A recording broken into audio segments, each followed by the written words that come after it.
Good morning, welcome to the channel and welcome to another video on the £200 bargain Volkswagen Beetle. I did say in yesterday's video that the most important thing straight away was to get this car MOT'd so that I can actually use it, drive it, snag it and test it while I'm waiting for things like the window regulators to arrive. So we've just jacked it up. We're going to get this bit of rust cleaned up, cut a plate for it. I'll be showing all that in the video.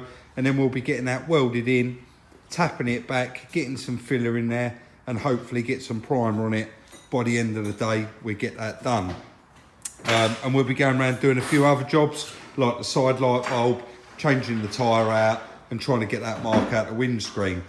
But first of all, most important thing when you're doing any jobs on a car, especially welding and grinding, is remove the positive from the battery. So I'm going to do that straight away. And then we're going to get on with it. There'll be a little bit of time lapse where we're grinding it down and doing a bit of welding on it. But like I said, I will come in and out and show us trying the plate on there and making a plate up for it.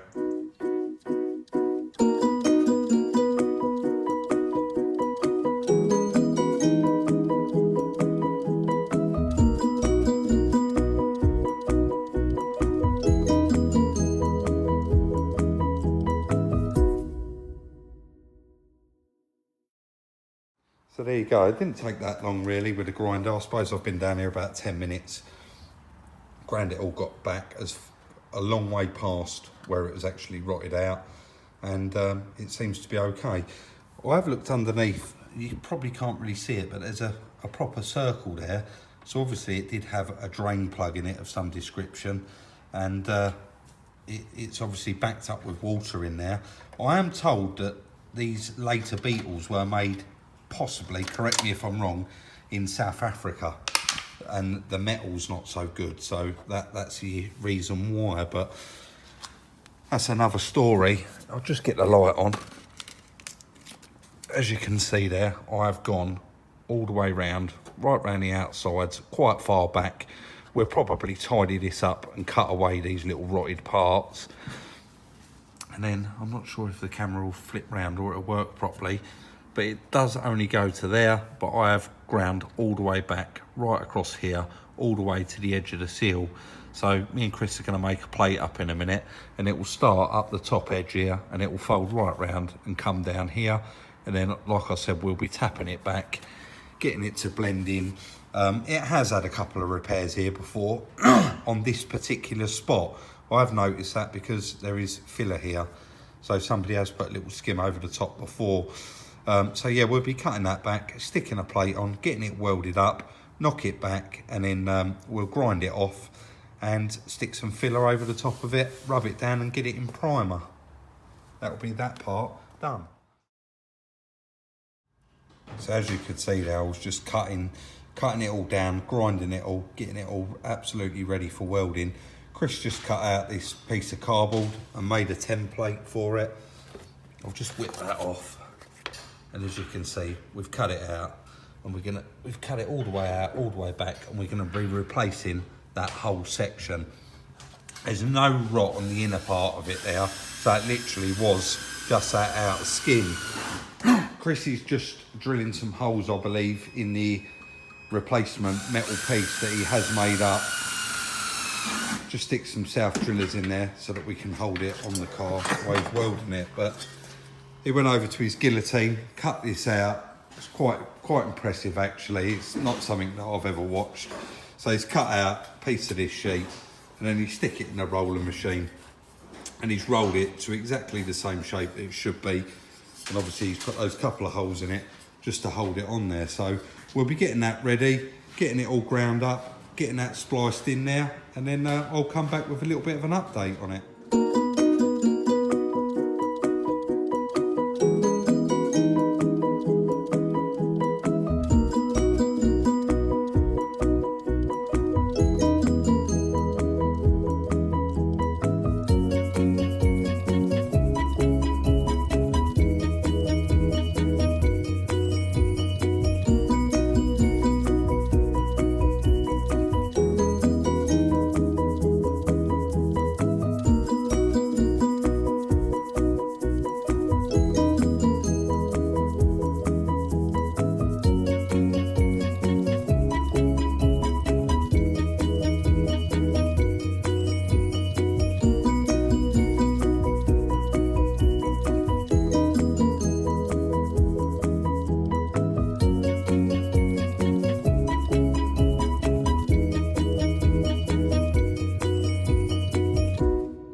you would have seen in that little bit of time lapse I did there, we only actually had a couple of grinding discs, and this one really was not hitting it at all. I was really struggling with it, and this one was a little bit too small. So I did just whip home, and in the shed I had a pack of brand new grinding discs, and it literally took a couple of seconds to do it. So as you can see now, that's all completely solid and been replaced.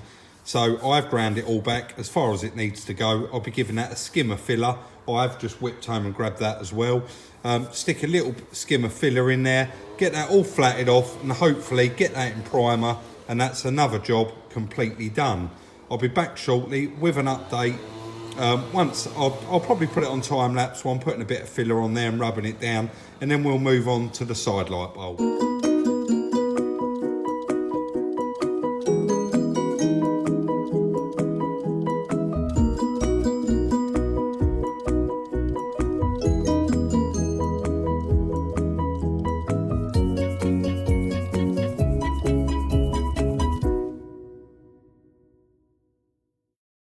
So that's all fillered up, guys, and I managed, the filler just started tacking up when I got to the bottom, so I managed to get it all done. I'll be knocking that back. It's possibly going to want another coat, but like I did say in yesterday's video, I'll get the paint shop to paint both seals when he does the back bumper.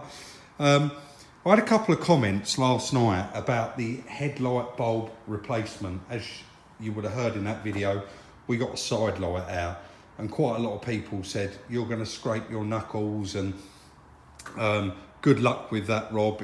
It's a nightmare. And I actually commented on one of the comments, and I hope that guy does watch this video.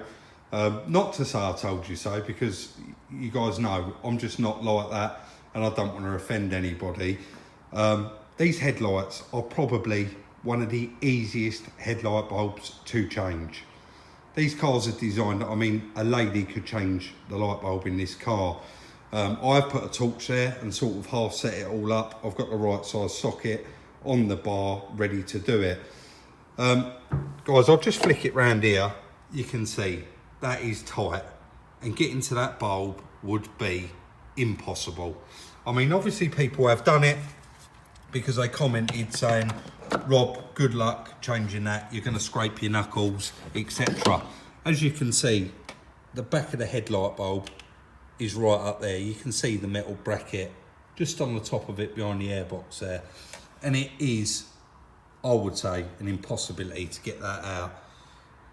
Guys, I'm not going to even try and get that out, because that's not what you do. The whole headlight unit comes out in seconds. It literally takes seconds. So you want quite a long extension, or a screwdriver with a 5mm on the end.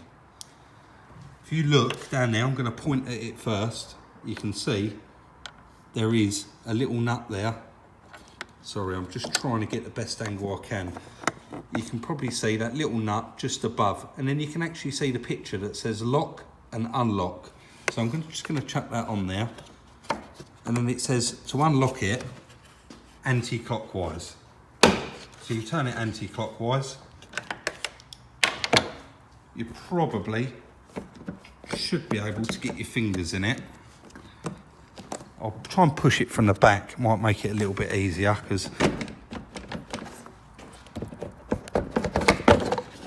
there you go. That's it. See this little lock? I'm just going to put the socket back on there so you can see it doing its thing.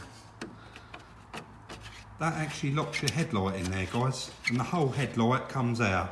Obviously the plug stays behind. Let's get a bit of light down here. The plug stays behind, but very, very, very good German engineering. They wouldn't expect you to strip out half the car to get to the bulb. And then it's quite simple. You pop the little cover off, and the back of the headlight, sorry, I'm trying to do this one-handed. The back of the headlight comes off. I am now able to get in there, change that little side light bulb, and we do the exact reverse procedure to put it back together. So any of you that have changed the light bulb in the future, obviously this is a lot quicker way. Let me know what you think. I haven't scraped my knuckles either.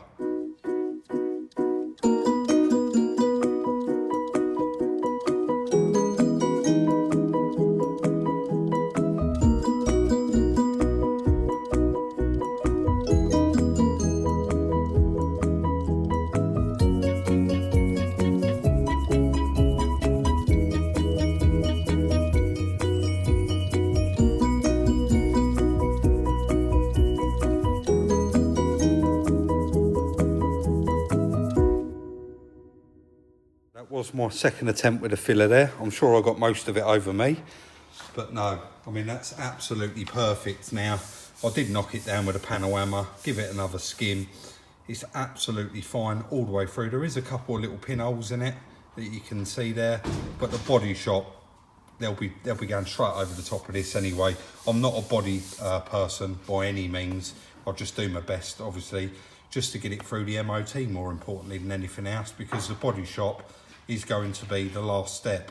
So I've just knocked up, I'm just going to mask this line up now, and because this bit is absolutely fine, it doesn't need any more work, I'm going to be seam sealing that, trying to get this effect the best I can, because Chris just said we've got the gun to do this, but we're all out of the what is that we put on there, Chris? Normally PU sealer. PU sealer. We're actually run out, and we would get that effect with the gun. So I've just put a bit of that on there for now, just to really tidy it up so that I can take it over for the MOT.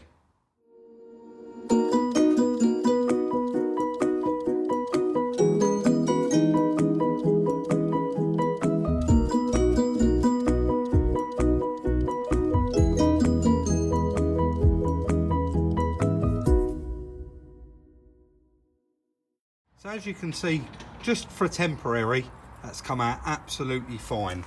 I just gently kept tapping that seam sealer with the brush. That is just dust on there, that will blend in once it's wet. And that's absolutely perfect for what I need. I've just called the MOT garage. I didn't think I was going to make it, but we're going to head over there now, put it through an MOT, and he's got a tyre. I've just spoke to the guy, he's got a tyre there. But I said, I have felt this tyre, and it is just on that outside edge, so I don't know if that's a failure. But I'm going to whip it over there, put it through an MOT, and then I'll come straight back and let you know how we got on with it. So guys, sorry, it did get dark on us, and that was an absolute mad rush to get it there. I've been working on it all day, and I had to quickly whip down and have this part worn tyre put on. It was only a tenner. It's not brilliant, but it's got, I suppose it's half used, and it's a good tyre. I've just driven the car, it all drives absolutely lovely.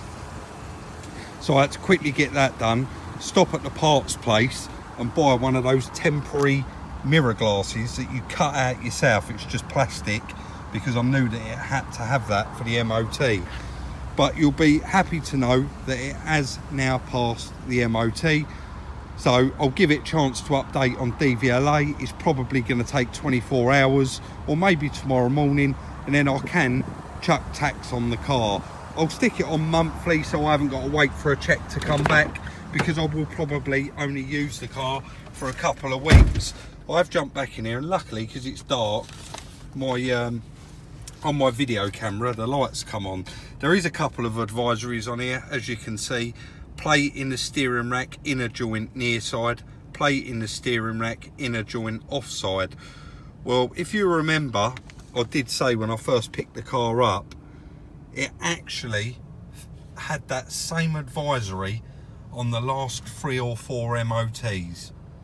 So I am going to replace those. It is just 2 drumsticks, it's no biggie, and then we always take the cars for the wheel alignment anyway, so it's not going to harm me by putting 2 of those on there. They're probably £10–12 each, and they'll take 5 or 10 minutes each one. So I'll be replacing both of those advisory items. I'd love to get those 4 tyres back from my friend, but I just can't seem to get hold of him. I've tried him 5 or 6 times, so hopefully he will get back to me. But any of you that follow me on Instagram, if you haven't already, it's Salvage Rebuilds. I do put little sneak peeks while I've been working on this car throughout the day. So if you do want to watch those, and I do put on there that I'm going to be uploading a video and what time, etc. So if you are interested in that, follow us on there. Thank you very much again to everybody that's purchased the merchandise. It really does help us out. There'll be a link for that in the description. If you haven't already, please consider subscribing to the channel. We've got a lot of projects coming forward. We will be back on the Range Rover LSE Classic as from Monday. But I'll be running around in this little Beetle now. I'm waiting for a mirror glass, 2 rear window repair kits, and then it'll be off to the paint shop and the car will be completely done. I have got somebody interested, one of my friends, for his daughter, for £1,250. So if that doesn't come off, obviously I will be advertising it locally. So yeah, let me know what you think of the progress so far on the little car. I think we've achieved quite a lot in a small amount of time. And leave your comments in the comment section down below, and I'll be back Monday, so I'll see you in the next one. Thanks for watching.